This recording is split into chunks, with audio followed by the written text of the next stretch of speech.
Nayam ni Miss Maharlika kahapon ba yon ang mga kababayan natin from Japan, I think it's Kuya Berwin and Ate Risa, patungkol sa nangyari na di umano'y pambabastos nila kay Tamba nung pumunta si Tamba at saka si ang mag-asawang Kuting at alam niyo na Queen Bee sa Japan, di ba? Kasi nga muntik-muntik ka nang matusok sa mukha. Binabash ngayon sina Kuya Berwin, sabi nga yung mga kababayan natin, eto nga po sila, binabash po ng mga supporters ni Tambi at ni Kuting, syempre, no, ng mga loyalista, Marcos supporters, dahil nga po sa alleged pambabastos nila sa pagpunta doon. Yan si Ate Risa, yun nasa dulo. So, panoorin natin maya-maya ang video.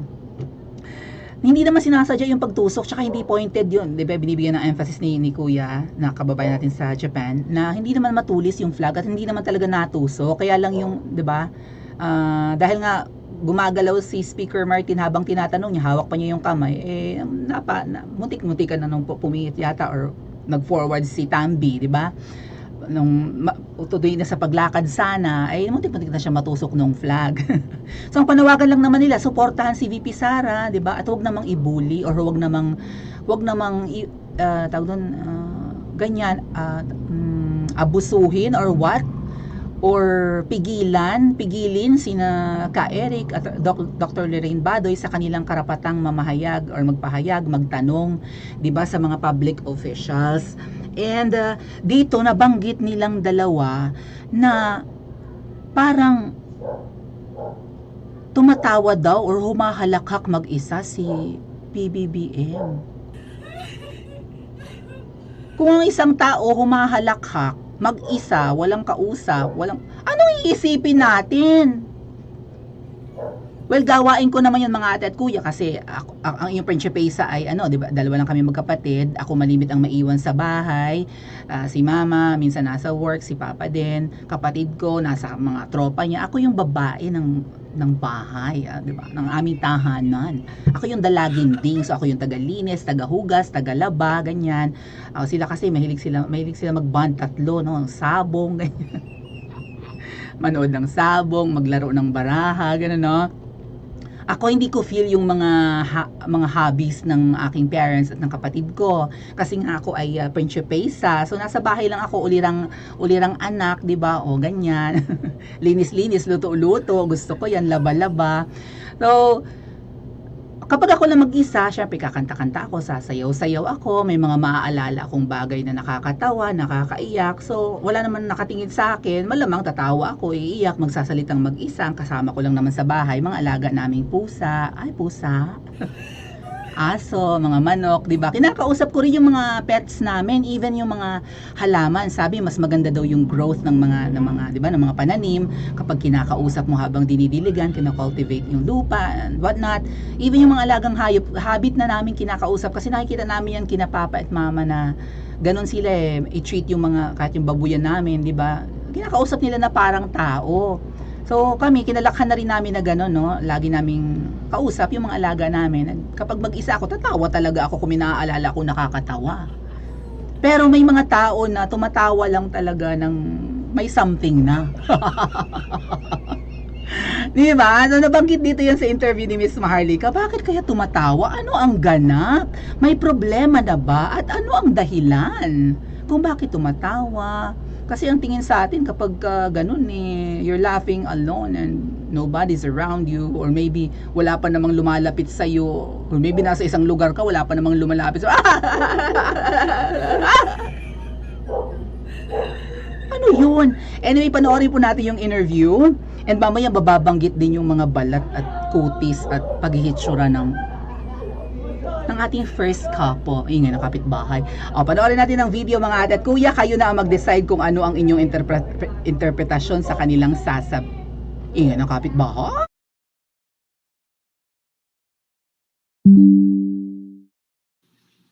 Yun doon tayo kay BBM Nung kinamayan mo siya na sabihin mo, ano exact word mo? Ang exact word ko doon, welcome, PBBM. Okay. Yeah. Welcome to Japan, PBBM. Masada, Marcos, Sara, Duterte Alliance supporters po dito sa Japan. We love you. Dinig na dinig yun. We love you, Mr. President. I hope that you succeed in your being a leader. Oo, yeah. Then, hawak-hawak ko pa siya. I am Okay. looking at his face, his eyes. Hindi siya talaga nakatingin sa akin. Iwan ko parang, before nga nung ano, kung mapapansin mo yung video, Yun yung nakita ko. Actually, sinabi ko sa vlog ko yan. Na nung nagkamay, yun doon tayo kay BBM nung Yeah. kinamayan mo siya, na sabihin mo, ano exact word mo? ang exact word ko doon, welcome, PBBM. Yeah. Welcome to Japan, PBBM. Masada, Marcos, Mhm. Sara, Duterte Alliance supporters po dito sa Okay. Japan. We love you. Dinig na dinig yun. We love you, Mr. President. I hope that you succeed in your being a leader. Oo, yeah. Then, hawak-hawak ko pa siya. I am Okay. looking at his face, his eyes. Hindi siya talaga nakatingin sa akin. Iwan ko parang, before nga nung ano, kung mapapansin mo yung video, humahalakhak siyang mag-isa. Wala siyang pasok. Oo. Minsan nag-iisip na ako doon sa sinasabi mo, pero I don't like to assume, no? Pero yun yung sa video, makikita niyo sa video, papasok ko lang siya bago siya na-capture, then kinamayan ko siya, may humahalakhak doon, siya yun. Hindi, tsaka... Ang halakhak niya, wherein yung lugar na yon bawal maghalakhak, maging sino ka man dahil exclusive place yun. So Okay. kaya nga nakita namin doon sa video na yon, Ganun nung siya, kinamayan mo siya. Oo. mabilis lang. Tapos umiwas siya, kaya ako kasi bilang kilala ko kilala ko, nakasama ko sila, di ba? Nakasama ko sila ng ilang beses sa pagkakataon.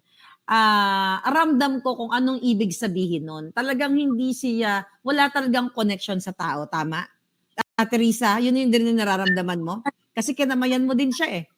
Yes, walang sincerity, hindi tumitingin sa mata ng matagal. Umiiwas. Actually ako, Maharlika, siguro ko 3 tao tayong nag-uusap dito. Then most Oo. probably we have 12 kinds of different traits, no, sa bawat isa sa atin. Opo. Yes.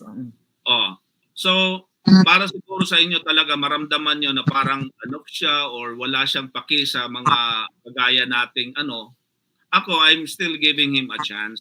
Siguro ko talagang lumaki lang siya elitist na, but I hate people Yeah. who are elite. Lalong-lalo na kung dapat nagsisilbi ka sa inang bayan. I have to agree with our kababayan in Japan na hindi dapat naninilbihan, kung tutuusin hindi dapat naninilbihan ang mga elitista sa Pilipinas. Kasi magiging public servant ka, ibig sabihin taga-silbi ka ng iyong kapwa, 'di ba? ng mga Pilipino. So ano ang kakayahan ng mga elitista na maging taga-silbi? Right? Public servant ka nga eh. Ano ang alam ng mga born with silver platter, with golden spoon in their mouth? 'Di ba? Ano ang alam nila sa paninilbihan? Hindi, iba yung kinalakhan nila, mga matataas na tao yan. Baka nga hindi umaapak ng lupa ang mga yan eh. Sementado, konkreto ang bahay, paglabas, sasakyan, sa pupuntahan, ganun din. Mga malls, mga opisina, baka hindi nakakatungtong ng lupa ang mga yan. Some of the elites, mga ate at kuya, they are airborne. 'Di ba? Yung tipong, yun nga, hindi umaapak sa lupa. Yung iba dyan, nag-aeroplano, naka-private jet, ganyan. Hindi mo yan mapapag-commute ng matagal. Ito nga ang presidente natin, di ba? Airborne din naman. Mahilig bumiyahe, mahilig mag-abroad jet setter, di ba? Ganun mga elitista. Tapos magiging public servant ka. Paano ka lalapat sa kapwa mo, lalo na sa mga maralang Pilipino? Baka mamaya pag may lumapit sa opisina ng isang politikong elite, di ba? Baka pwede pong humingi ng tulong, bla bla yada yada. Gusto ko makatabi, makayakap, makamayan. Tapos, di ba, malamang nagtitinda ng isda sa palengke or vendor or, di ba, ordinaryong mamamayan, magsasaka, madungis, amoy pawis, amoy araw. Baka mangyari yan, maging madiriin pa yung mga politikong elite. And alam niyo naman ng mga elite, di ba, mahilig sa sa Coca-Cola. Ang bisyo ng mga yan, hindi mga mumurahing pulveron, syempre mamahalin. So, kaya ba humahalakhak mag-isa? Sabi ni Kuya I think Berwin nga yung pangalan. Sabi, di ba malayo pa naman, may maririnig na daw tayo sa video humahalak. Bakit siya tumatawa? Hindi po, wala, malayo-layo pa naman siya sa OFW. Humahalakhak na daw. Talagang nagtataka na siya. Parang gusto na niyang maniwala sa mga sinasabi ni Miss Marlica about, baka yung pulveron. Kung tumatawa, saka mamaya panoorin natin yung sasabihin naman ni Ate Risa na ang itsura daw ng balat. Tuyot na tuyot daw at lutang. Lutang daw ang queen bee at saka si pusa. Bakit lutang? Bakit sabaw? Bakit? Mga intelihente namang tao. Alam niyo, sabi ni Miss Marlica nung napanood ko rin sa ibang vlog niya, miski daw yung mga anak nung dalawa. Yung anak nung mag-asawa, may pagkalutang din. Yung isa pa naman doon sa anak nila, Krasko, apaka-pogi. Yung pangalawa, apaka-pogi, nung payatot lang eh. Tapos, nung na-meet daw ni Miss Marlica yun sa headquarters, parang lutang daw. And never mind the itsura kasi kuting ay, 'di ba? Sungki-sungki ang ngipin, ula-ularang, stained ang ngipin, tumatabingi na nga yung jaw, parang naglalakjo na nga. Hindi ba 'yan ang mga side effects ng kung ano man?